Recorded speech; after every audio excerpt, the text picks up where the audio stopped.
going on, fam? My name is Jamel Tony. Hey everyone, I'm Lakeisha, and welcome to Progressively Becoming. What's up, guys? Welcome to another conversation. You need to get your cough out. She was like holding her cough. She didn't want to start because she had a cough. So if you need to cough, this is your opportunity. Well, look, if I need to cough, I'ma just cough. But right now, it's okay. You ever like held your cough? It's terrible. Like, and because you cough now, everybody thinks you got COVID, right? But you ever held your cough and then it like has that ball inside your throat? What happens is you start, when you hold it, then you start sneezing. Okay. Then your eyes start watering and everything. You gotta get that thing out. Especially when you get that tickle. And I feel that tickle. You got that tickle? I feel that tickle coming. I feel that tickle coming, y'all. So, like, comment, share, get the word out that PB is on. Right now, we're in the building, and every Tuesday Absolutely. at 7 p.m. for another conversation. Yeah. Thank you all for joining us. Make sure you subscribe YouTube so that you can get the live notifications, and on all podcast outlets, Google, Apple, Spotify. That's it. Progressively becoming. I am in awe as to some of the feedback that we get. Just how much of a blessing this has been to so many people. We truly thank God from the bottom of our hearts that He has allowed us to really just come into your homes, into your cars, wherever you may be at, with just something that He has imparted us to share. I don't know what you believe in, right? It's no judgment zone here. We firmly believe in the life, death, and resurrection of Jesus Christ, right? And that's our prayer that you will too, right? There's no God like Jehovah. Right. Yes.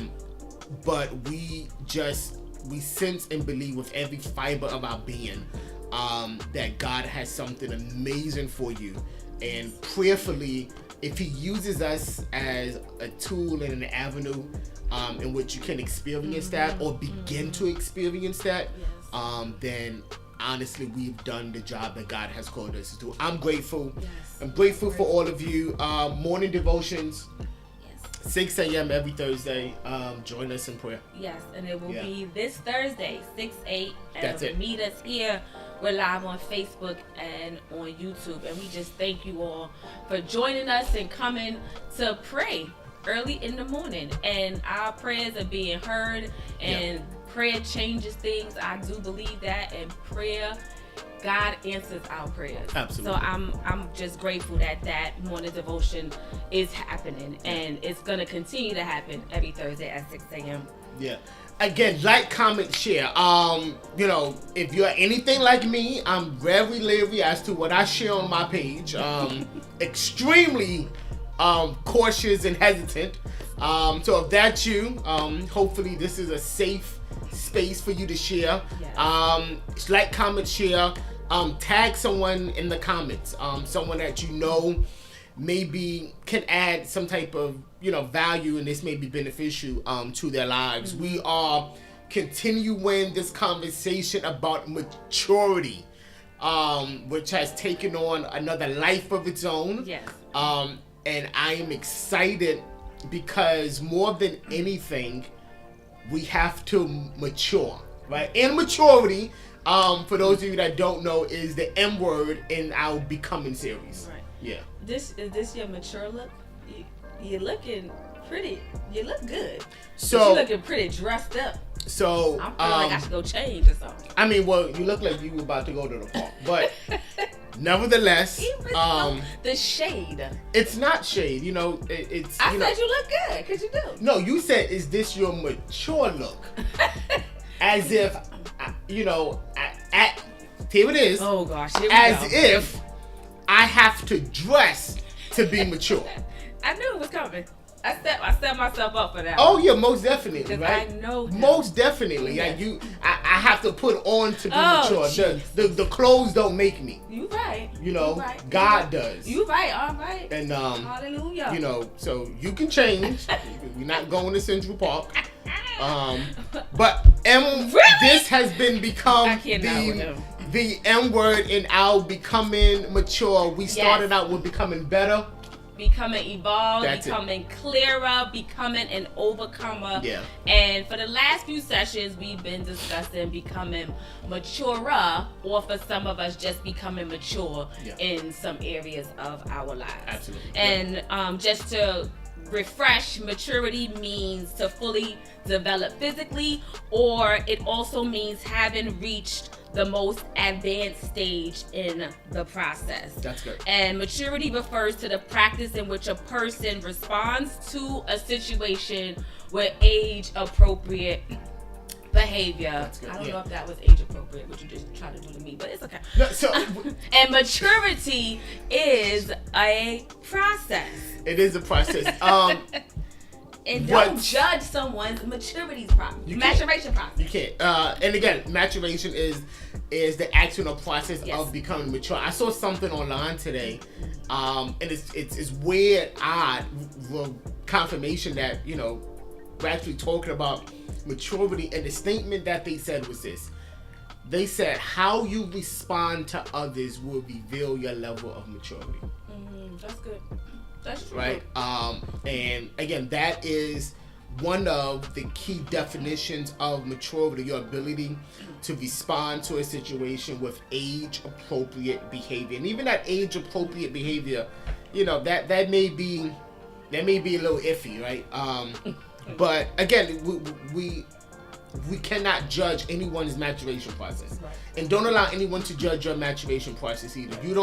They don't know where, you know, God is taking you. They don't know where you've been. They may have heard the stories. They may have, you know, seen the reels. But no one knows like you where God has brought you from and where God is about to take you to. So don't let anyone judge where you are in life. Only God can do that. Right. Exactly. Definitely. Exactly. Yeah.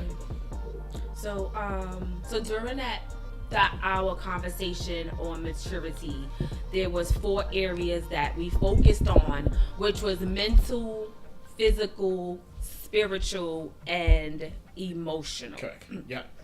And these 4 areas of maturity must play out in each of our purposes. So that's correct. Yeah. Yeah. And again, our purposes is our character, our vocation, our resources, our relationships, and our health. It goes back to this purpose pie, right? Yes. God has purpose for our character, purpose for our vocation, purpose for our resources, purpose in our relationships.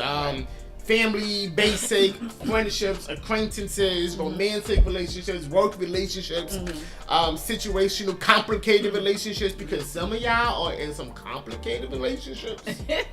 Let's just be real. Yes. It's complicated. It's been complicated. But God has purpose in our relationships, right? And God has purpose for your body. And in the 4 areas of maturity that we've been talking about, mental maturity, physical maturity, spiritual maturity, and emotional maturity, those 4 areas of maturity have to be on display in our character, and our vocation, and our resources, that's our time and money, and our relationships, and in our health. Right. Each of those 4 areas of maturity has to be on display in our lives, and when that happens, might I suggest that you have or are becoming mature. Right. And definitely. Just also keep in mind with the character, it's your character is your spiritual development, your mental health, your emotional stability, your ethics, your standards. So it's all of that in one. That's good. So and your vocation, like your work, your business, your career, your school. So it embarks all of that. And as the scripture said, Jesus came that you might have life. And have it more abundantly. Correct. And this is why we are talking about this. Right? This is why maturity. This is why becoming an overcomer. This is why becoming clearer.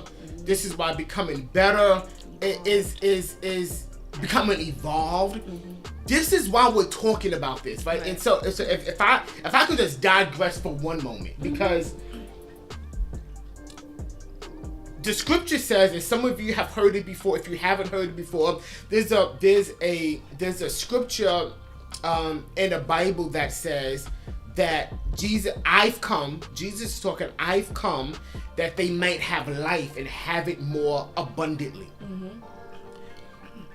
And one of the things I have a problem with, or one of the things that causes me such holy discontent, is to hear that Jesus wants us to have an abundant life, and yet we don't.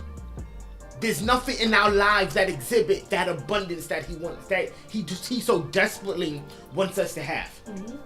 Right? If he came that we might have life and have more and have an abundant life, then where's the disconnect between the life we live and the abundance of life that Jesus talks about? He came. He fulfilled his part of the deal. He came. Right? So what are we not doing that does not allow us to experience, exist, live in this abundant life that Jesus so desperately wants us to have? And one of the consequences to our humanity is that we do not know the life that Jesus lived. And because of it, we have difficulty living that abundant life. Oh yeah, we can rejoice that he died and that he was resurrected. Yeah, that's a shout. And I thank God that Jesus died. I thank God that he got up. Without it, we will not have eternal life. Yet, as equally as that is important, it's also important that he lived. And he lived for our example. So the reasons why many of us, it's an us thing. The reason why many of us cannot have this abundant life is because we do not follow his example. That's it. We're not following the example. And while I love praise, and I love prophecy, and I love all of those things, right? If you do not know what it means to live life the way Jesus intended, then you will not have and live existing this abundance that he so desperately wants us to have. Right. I agree with that. When do we say enough is enough? I'm tired of struggling with my emotions. I'm tired of struggling with choices and decisions that I have to make. I'm tired of constantly living a life of defeat. I'm tired of struggling from week to week and living paycheck to paycheck. When do we realize that if he came so that we may be abundant in life? And as you can tell, and I apologize, but it causes me holy discontent to see so many of us not living the life that Jesus so desperately wants us to live. We got to get our emotions in check. And he talked about emotions. He exhibited emotions. Why aren't we talking and talking about emotions? Why aren't we talking about maturity? Why aren't we talking about these things? Because those things are vital to the abundance that Christ wants us to exist in. So we have to talk about it. You can't always just say, "Oh, just pray about it." Like we're going through something, or something's happening in our lives. Oh, just pray about it. Yes, we are going to pray about it, but sometimes we need instruction. And someone that is going to teach these things on how we can navigate through life. Put that in the chat. I want an abundant life. Come on, in the chat, abundant life, abundant life. I want an abundant life. I mean, of course, everybody wants that. No one wants to struggle. No one wants to live paycheck to paycheck. No one wants to be struggling your entire life. And if God wants us to live an abundant life, how do we do that? How do we do that? Correct. Yeah. How do we do that? Correct. Yeah. And prayerfully, we are giving you content that allows you to know how to handle life. Right. No more bums and no more all-stars in church and bums in life. I love that. That's over. That is over. No more. That's over. No more all-stars in church and in life. We are failing miserably. It's affecting our witness. Right. It's affecting your witness. Right. What you have to also realize is being able to be emotionally mature is vital for our advancement in life. Definitely. We have to know how to handle and what to do with our emotions and learn and grow from that in order for us to just live in life, because that's a huge part of our being is our emotions, and we have to learn how to navigate with I it. agree. We have to learn how to process it. Once we process it, what to do with it. We have to learn how to deal with our emotions. I agree. Last week we started discussing 6 levels of emotional maturity. We started with 6 levels. I thought we was only going to get through 2. We got through 3. We did. I want to do a brief recap with you guys because I think last week was so much content that I don't want it to get lost. Right. So we're going to recap the first 3, and we're going to get to the last 3, and that probably will be our time for today. But last week we started with emotional responsibility. Yeah, that's it. And this level of maturity is when you realize that you can no longer view your emotional states as the responsibility of anyone else but you. Correct. So nobody else but you, such as people, places, things. Yeah. So pretty much taking responsibility for your own actions. So like we mentioned last week, if I did something to Jamel and made him feel some kind of way, as opposed to him waiting and relying on me to fix his emotion, that's something that he has to deal with. That's something that he has to work through. So pretty much if you hurt me, I'm not going to continue to wait on you to come and fix that thing. Because I'm going to stay in my emotions, stay in my hurt, stay in my unforgiveness, stay in my bitterness for years and years, because I'm waiting for you to even at least acknowledge that you did something to me, that you hurt me. So that's what we discussed as an example, for emotional responsibility as it relates to people. So we did want to touch base on emotional responsibility as it relates to like a place. For instance, like your job. Your job, correct. Your job will inevitably produce an emotion out of you.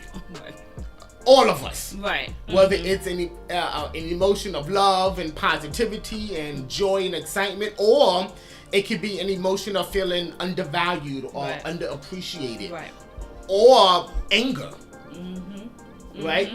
Your job, where your home can produce that, right? Your church can produce that. Let's just be real, right? Where you physically go to, a place can produce emotions, right? And if we don't take emotional responsibility, some people will allow that emotion in the area of, let's just say, your work. Some people will allow that emotion to infect your work ethic. Correct. And then you'll start pretty much doing what I say, or I'm gonna just do the bare minimum. I ain't doing nothing more. I ain't doing nothing. I'm just going, do my job. This is what I'm supposed to do, and that's it. And I get nothing else out of me. Even if you see something else that you could do, or something else that you can do to make something better, they ain't getting that from me. They did this to me. They overlooked me. I'm done. They didn't call me for the raise, and they changed my schedule. They don't got no courtesy for work-life balance. We all been there, right? And that what happened to you at that place produces an emotion out of you that affects, and if you're not careful, who you are as a person. And like you said, all of us have said those things. I'm done. I'm done. And nothing else. To hell with this job. Yep. I'm getting my check. That's gonna be it. That's it. You know, like it affects our work ethic. And what you do not know is the job is not controlling you. It's your emotion that's controlling you. Right. Because you've allowed something to produce an emotion, and that emotion now infects everything you say. It infects your thoughts. It infects your speech. And it even infects your actions. And if you're not careful, what it has impacted will impact you completely. Yeah. And that's the key why we say don't move on your emotions, because sometimes we moved out of places, out of spaces because someone hurt us, someone made us mad, and that may not have been the best decision for you at that time, because you was just going on your hurt, going on how you felt, going on your emotions. So moving in your feelings is not always the best. It is never the best. It's not the best course of action. Moving in your feelings, because it's going to steer you in a place where you wouldn't have gone had you taken a beat and got that emotion in check. Yeah. Another thing that we have to take emotional responsibility over is not just people, it's not just places, but it's things. Right? For example, a trauma. Right. Yeah. Trauma will produce an emotion for the best of us, for the most seasons of us that think we have our emotions under control. When you go through something traumatic, that will produce an emotion. Yes. And you've got to take emotional responsibility for that. And it may sound unfair. It may sound unfair to tell you that something happened to you, that something was forced against you, that you experienced some type of trauma and you feel an emotion behind it. It's unfair. It may sound unfair to say, and you telling me I got to take emotional responsibility for how that made me feel? You do. You do. Because if not, that emotion will control you. Yes. And how many of us have gotten stuck in life because of the emotion? Somebody say emotional responsibility. Emotional responsibility. Yeah. Absolutely. Yeah. Take responsibility for your emotions. Exactly. Yeah. That's key. That's the main thing. We have to take responsibility for our emotion. Not even what Jamel said in trauma, also in like your health issues. Correct. So not to say like if something traumatic happens to you, like you're not supposed to feel an emotion behind that, but you have to. You will. Because you will. It's I think it's all pretty much how you react to it. How you react to that emotion is what makes it like a negative or a positive thing. Okay. Yeah. So as far as your healing and your freedom and you being able to deal and be in that emotion. Yeah. Because you will experience an emotion, right? That you cannot control that, right? Emotional responsibility. We also talked about last week emotional honesty, right? Emotional honesty concerns the willingness. You okay over there? Yeah, I'm just something in my eye. I'm sorry. And I have a contact, so when it goes under there, that thing feels worse than just it being in your regular eye. But anyway, emotional honesty. I'm sorry, I'm having an issue. Emotional honesty concerns the willingness of a person to know and own his or her own feelings. Correct. Yeah. And this is necessary to self-acceptance and self-understanding. Correct. Yep.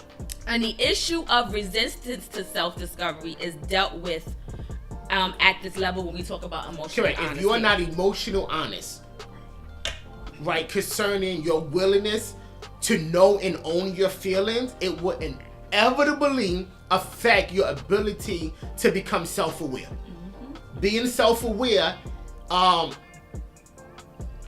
emotional honesty, I should say, is a consequence of being self-aware. When you are aware of yourself, you can appropriately know and own your feelings. And when you know and you own your feelings, you are then able to combat and counter all of the thoughts and the voices that's in your head, right? Because you become aware of yourself. You have to be emotionally honest about how you feel, and that can be tough. Yeah. For many of us. Absolutely. Wow. Yeah. That's just back to self-awareness. That's tough. Yeah. A lot of times that is tough in that area, but it's a necessity. It's necessary. It's definitely necessary. Yeah. Emotional openness. Yeah. It's not suppressing your feelings. You can vent those feelings in an appropriate manner. And venting, you can do that.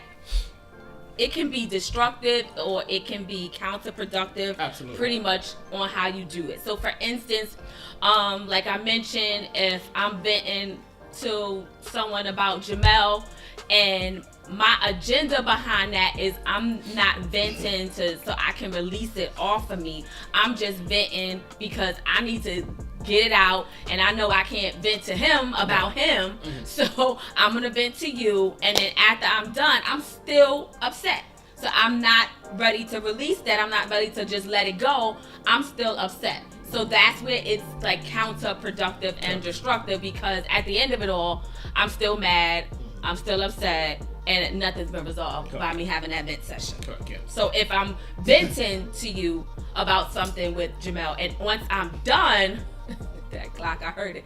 Once I'm done, then okay, I'm done. Yeah. I'm over it. That's good. I'm good. My emotions are in check. Now I can go back and have a conversation with him about how I felt or he made me feel in that situation. Yeah, and I think even the person you're venting to, so you should be able to vent to someone about them. Right, and because that's hard to do sometimes. Yeah, but correct, because that individual has to understand emotional honesty.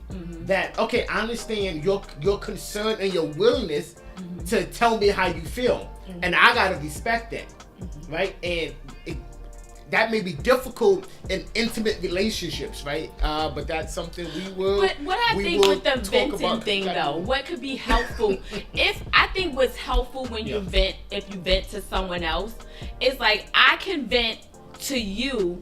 Like I'm just gonna use my sister. I can vent to her in my emotion at that time. I'm really upset, so I can come out and I can say how I'm really feeling in my angry voice, in my upset voice. But when I come to you, I don't want to come to you in that way, because that's gonna be totally counterproductive. We're gonna go from here to here quick, and nothing's gonna be accomplished. So I'm gonna vent to her because I want to vent how I feel at that moment. And then when I'm done, the resolve for that for me is I'm gonna now come and we're gonna have a conversation. So that's the difference. I get that. In that whole venting. I get that. But emotional openness is your ability to vent with appropriate and in an appropriate manner, right? So that's because you can't do that now. Right, I ain't become. We right. Becoming. So because a person can't do that now, they may have to do that outside of someone else, and then come back so that they can vent in an appropriate. Because if you, like you said, if you don't do it in an appropriate way, that can go from 0 to 100 really quick. And I think we've learned this over the years, because we used to be where we couldn't vent effectively to each other. So now, we don't have that issue. Like I can come to you and tell you how I'm feeling in that moment, because I know how to approach and how to have a conversation. Got it. So and the person needs to know how to listen. The other person. Right. Yeah. And correct. You've done a lot better. I'm trying. You've done a lot better. It is a work in progress. Sometimes it's hard to. I'm trying to vent to somebody about themselves. But sometimes a person needs to hear you the problem. You are the problem. You are the problem. All right, that was last week. That was last week. Yes. So this conversation, the next 3 for my notes here, because again we have emotional responsibility, emotional honesty, emotional openness. Write that down, jot it down. The next one is emotional assertiveness. For my note takers, emotional assertiveness. The primary goal for emotional assertiveness is to be able to ask for and to receive the nurturing that you need and want, first from yourself and then from others. That's good. That's good. Okay? That's good. So, emotional assertiveness. Your ability to be able to receive nurturing that you need and you want, first from yourself and then from others. Right? And I think before we even dig into this, we have to give a clear definition of what assertive is. Right. Yeah. So assertiveness is a social skill that relies heavily on effective communication while simultaneously, which means at the same time, respecting the thoughts and wishes of others. Correct. People who are assertive clearly and respectfully communicate their wants, needs, positions, and boundaries to others. Correct. Yeah. So respectfully. Yes. Right? Because I'm sure, as we were saying, that we know 2, 3, or 10 people that have no problem with communicating their wants, their needs, their positions, and their boundaries, right? The problem is, can you do that in a respectful way? Right. Can you communicate what you want, what you need? Can you communicate your positions and your boundaries to others in a respectful way? Because if it is not done respectfully, that conversation can be more damaging than it can be productive. Exactly. Right? Being emotional assertive. And there's nothing wrong, I think, with being assertive. Right.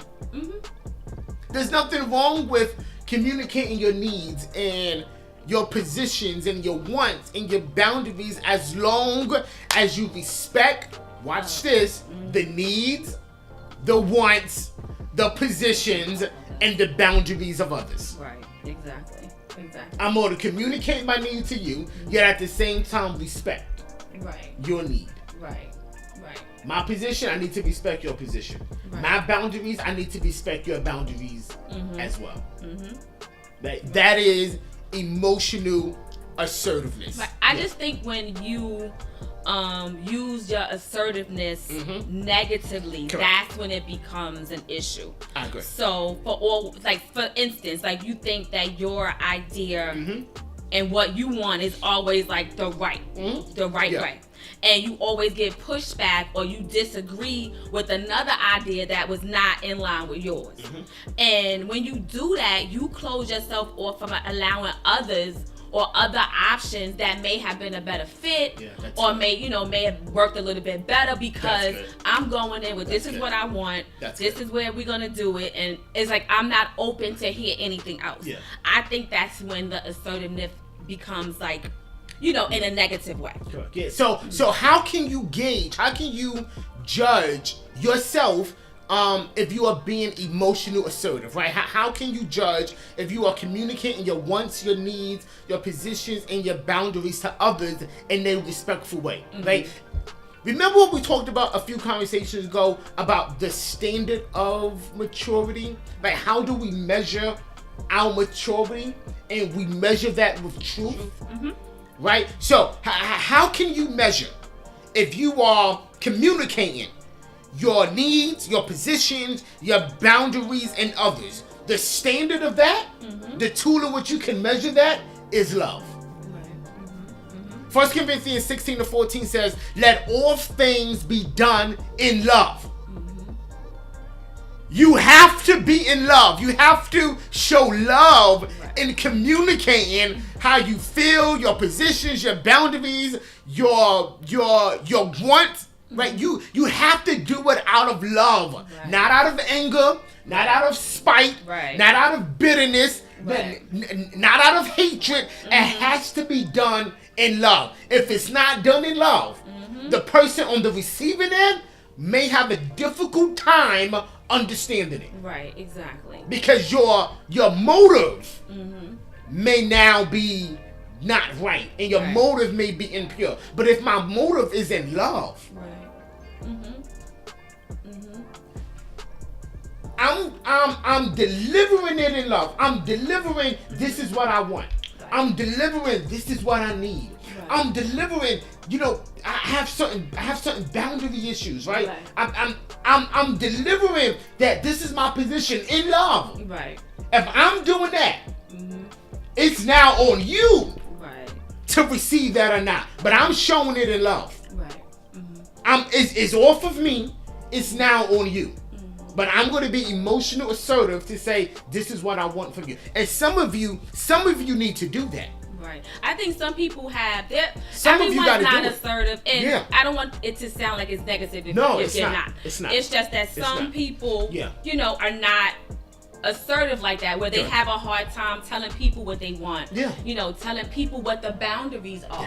And it's just when you do that, it's like sometimes you get just dumped on and dumped on and dumped on because you are not saying anything. Because if this is just too much for me, or I don't want to do it, or like you have to speak up. You have to say it, because if not, people will just keep dumping and dumping and dumping on you because they think it's okay. And I was there. I know that the emotional assertiveness is something that I need to continue to mature in. But I need to say, hey, something, this is what I need. This is what I want. These are my boundaries that you clearly crossed. But if I don't express to you what my boundaries are, how will a person know if they crossed them or not? How will you know?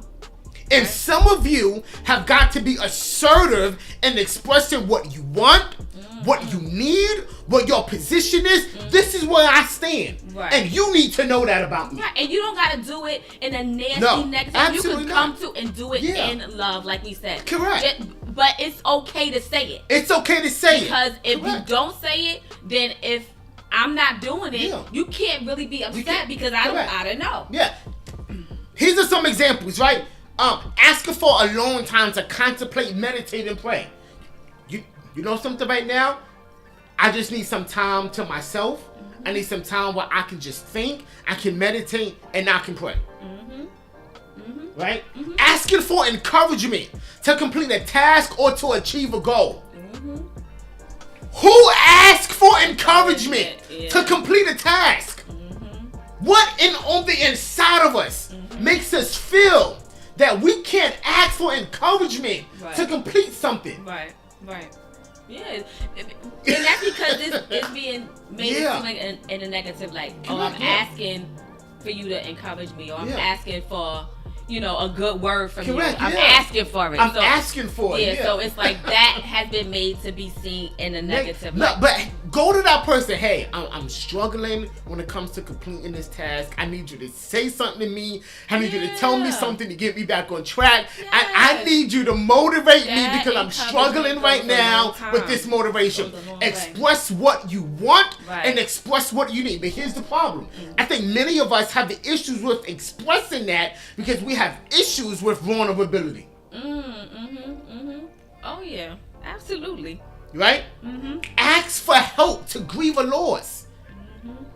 Yeah, and everybody grieving process looks different. Absolutely. Some people, take grief, differently. They can move through it much quicker. Yeah. Other people, it may take them longer, to get through it, to go through it. And there's no right, no wrong way for that. But if you need help with grieving, ask for help. Say something.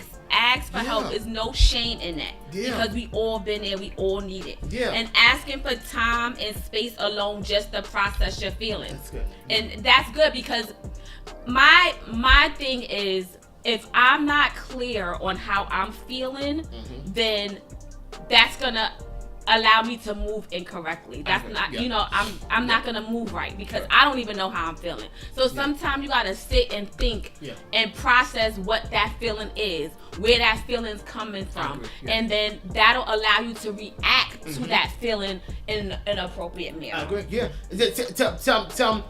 Asking to be heard without advice or judgment. That's good. Like, I just need you to hear me. I love you, but I don't need your advice at the moment. I don't need your judgments. I just need you to hear me. Have you ever been in a place where you just want to be heard? I don't need your advice. I don't need it. I don't need your judgments. I don't need your commentary. I just need you to hear me. This is how I feel. Listen. This is what I want. This is what's stressing me out.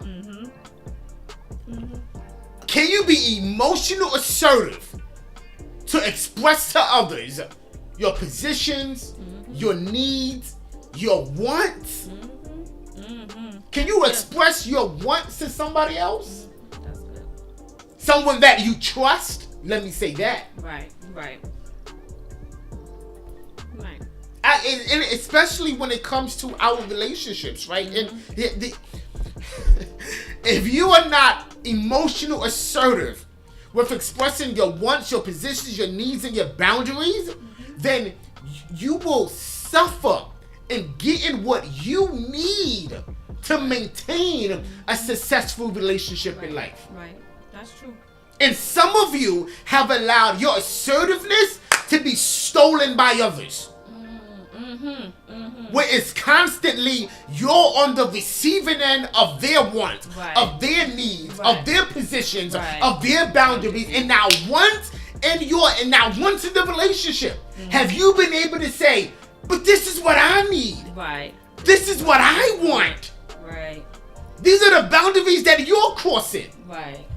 And with that, if you don't express it, now here comes feelings of being alone, and here comes feelings of self-worth, and here comes feelings of even abandonment. Right. Because you're not expressing what you need. Type in the chat, this is what I need. Right. Put it in the chat. This is what I need, and this is what I want. Right. And it's also important that you be able to express what you're feeling while giving the other person permission to feel differently. That's maturity. Right. Say it again. Expressing what you're feeling while giving the other person permission to feel differently. Correct. That's maturity, because it involves twofold now. Right. I got to be mature enough to express how I feel. Right. And you've got to be mature enough to say, if I feel differently than this person, what will my response be? Right. And that could be challenging. Because if you feel different from what I'm feeling, I may not think, well, I didn't think about it like that. I'm going to be on a defensive. Correct. I'm going to be defensive, and then that's where the conversation is just going to be going negative from there. Yeah, early on in our relationship, one of the things that we learned is this. Regardless of what you say, this is how I feel. Right. This is how I feel. Right. Regardless of what you say, regardless of how you feel, regardless if you think it's not right, regardless if you think it's wrong, I still feel this way. Right, exactly. And being emotionally responsible, goes back to emotional responsibility, being emotionally responsible and emotionally mature is being able to understand that there will be spaces and moments and conversations in life where you may feel differently than the individual, but because you are operating with emotional responsibility, then that person can now operate with emotional assertiveness. Yes, that's good. Because I operate with emotional responsibility, they can now operate with emotional assertiveness, and the fruit of it be productive. Exactly. That's good. And also, like, expressing what you are feeling without requiring others to understand, like you said, or appreciate your feelings.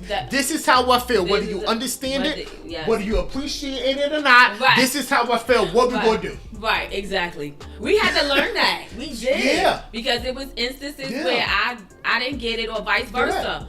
But I still feel this way. Yeah. And, we had to learn that. Correct. Even though I don't feel like you feel, or I may not even understand what you're saying, this is your feeling. And this is what we have to address. And this is vital, not only in, watch this, not only in the relationship part of the purpose pod, but in our vocation, in our jobs, and on our schools.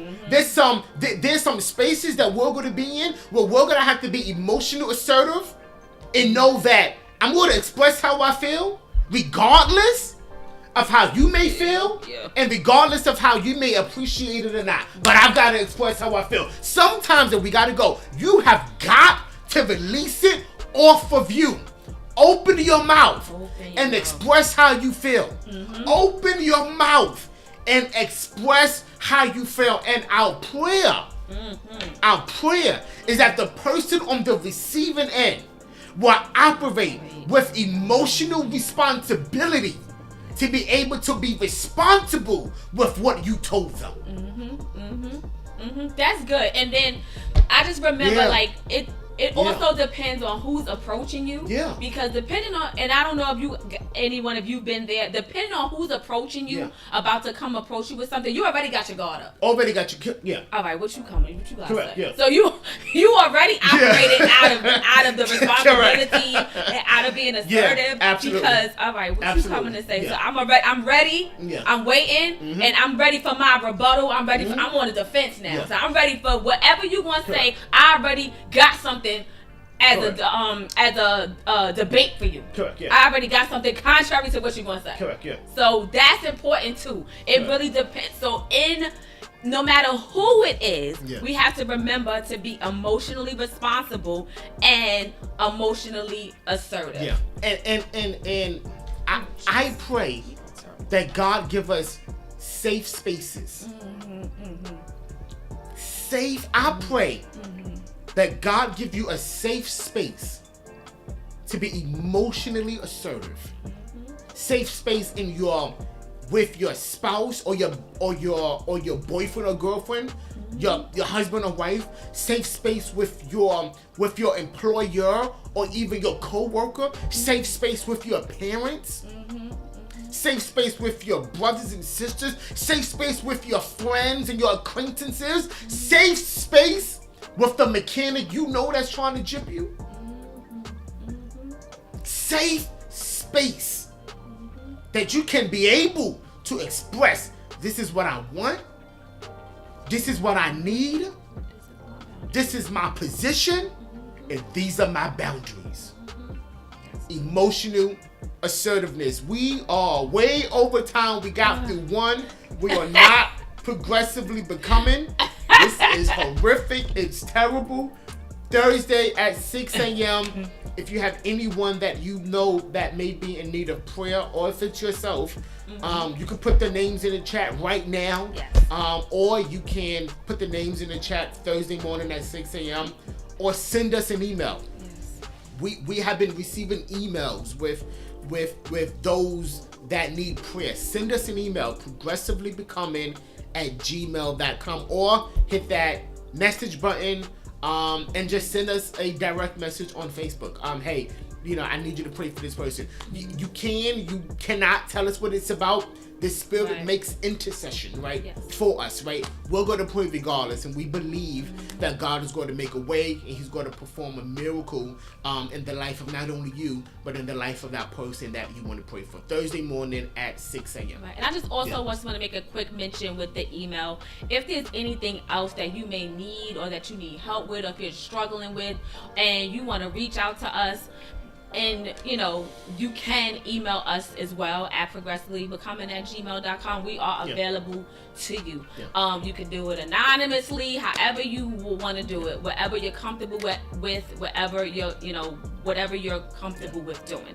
So we want to just again thank you for joining us tonight for another conversation. We're doing better. I apologize.